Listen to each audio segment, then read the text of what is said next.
Hello! Today, in order to understand how the atom is organized and how electrons move in the atom, we will need to find out how the types of spectra are distributed. The fact is that the particles that we have, including those around us, they can move, creating a certain electromagnetic spectrum. And in this regard, the spectrum that we see, for example, of visible light, it is arranged as follows. Considering the placement of lights and their corresponding wavelengths, it is evident that they are organized based on an increasing order of radiation frequency or energy. This arrangement offers us a clear understanding of the scenario at hand. Therefore, it is important to note that the smallest unit of this type of radiation is 10 to the power of negative 12. This specific radiation is known as cosmic rays and holds a significant position in the field. Furthermore, it is important to mention that gamma rays are also present in this context. Their wavelength is approximately 1 nanometer or 10 to the power of -9. The subsequent form of radiation is ultraviolet rays. Following that, we have the lines belonging to the visible spectrum. This refers to the observable light that surrounds us. However, as you might notice, this visible light is divided into different colors, which are listed below. Furthermore, this visible light is even more intricately separated, causing variation in what you and I perceive. And we can say it splits into colors. After that, at 1,000 nanometers, infrared radiation appears. Then comes microwave radiation. It's radar radiation, radio, and the big waves. Now let's see how the spectrum of visible radiation exists and what it looks like. Now, let's take a look at the concept of visible light. We can observe that visible light comprises numerous colors. This form of radiation follows a specific pattern, starting with red radiation, followed by orange radiation, then yellow, green, blue, and ultimately purple. Additionally, each of these colors corresponds to a specific length measured in nanometers or other applicable units. Furthermore, it is important to note that there are no distinct boundaries between the different colors within the spectrum of visible light. And we see that colors pass into each other smoothly. There are no borders with divisions between them. That's how visible light lines up.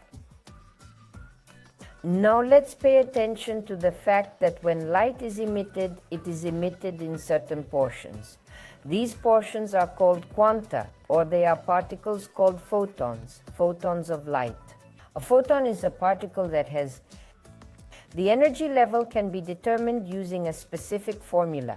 To understand the components of this formula, we need to consider various factors. The first component is the wavelength, denoted by the symbol lambda, which is typically measured in meters. Another crucial element is the speed of light, abbreviated as psi, which is extremely rapid at 3 × 10 to the power of 8 meters per second. This means that light travels with remarkable swiftness. In addition to the speed of light, the frequency of light, represented by the symbol F, can be measured in either hertz or centimeters to the power of -1.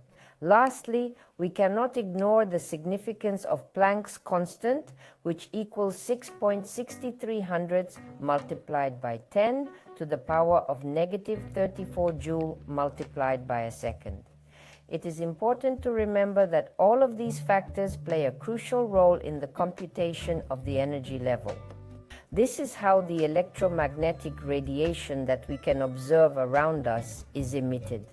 But here I would also like to add that when we talk further about how we have this happening, for example, in the hydrogen atom, we will find that the spectrum is subdivided within itself. And how this subdivision happens, we will learn in the next lesson. But I want to add that the particle photon, as well as other particles in the atom, including the electron, they have a dual structure. This particle can move either as a particle or as a wave. Such a state is called duality. This ability is possessed by the particles that are in the atom, and including one of the important particles is the photon.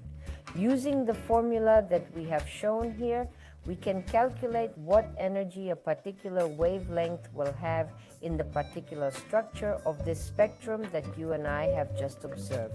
You can calculate, among other things, what the frequency of that radiation will be. You can imagine where this radiation will be observed, in what particular wavelengths of this frequency, and so on. But I would like to say, adding more about visible light, that our organs of vision are so arranged that we cannot distinguish all colors which are given by visible light. You know, we can see such light, for example, if we pass light, ordinary light, through a prism, which Einstein did in his time, and he noticed that visible light is divided into these colors that you and I have observed. Then you can see them if the light passes through a prism like this. The colors would be clearly visible. But our organs of vision are arranged in such a way that we cannot distinguish all colors with great clarity, and we distinguish mainly yellow-green spectrum of radiation of our visible spectrum. And what will this topic allow us to do? It will allow us to understand how the particles in an atom are arranged, in particular the particle motion of the electrons that are in the atom. But we will look at this topic specifically from the perspective of spectra.